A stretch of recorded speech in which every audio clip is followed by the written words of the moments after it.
জি বাংলার জনপ্রিয় ধারাবাহিক চিরদিনই তুমি যে আমার ইতিমধ্যেই দর্শকের মন জয় করেছে।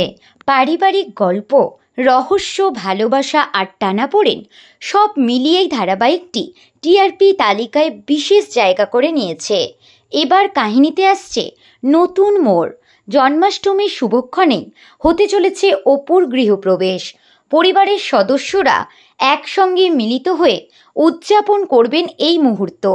কিন্তু উৎসবের আনন্দের আড়ালেই লুকিয়ে আছে রহস্য, আর সেখান থেকেই কাহিনী পাবে নতুন দিশা। নতুন প্রোমোতে দেখা যাচ্ছে অপুর প্রবেশ ঘটেছে আর্যর বাড়িতে। ঘরে ঢুকেই তার মনে হচ্ছে এ জায়গায় সে আগে এসেছে, যেন পরিচিতি অনুভূতি ভেসে উঠছে।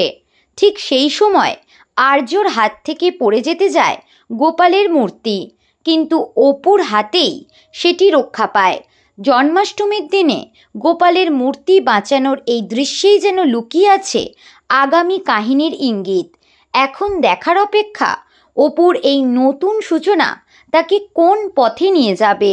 গৃহপ্রবেশের আনন্দ কি নতুন জীবনের সুখ বয়ে আনবে, নাকি সামনে আসবে অজানা রহস্য? আর্য অপুর সম্পর্ক কি আরও গভীর হবে, নাকি নতুন বাধা তৈরি করবে অদৃশ্য শক্তি? দর্শকদের কৌতূহল তুঙ্গে। 18 ও 19 আগস্ট সন্ধ্যা 6:30টায় সম্প্রচারিত হবে এই বিশেষ এপিসোড। তো বন্ধুরা, বিনোদন জগতের এরকমই নতুন আপডেট পেতে আমাদের চ্যানেল টলিটনকে সাবস্ক্রাইব করে পাশে থাকা বেল আইকনে ক্লিক করতে ভুলবেন না।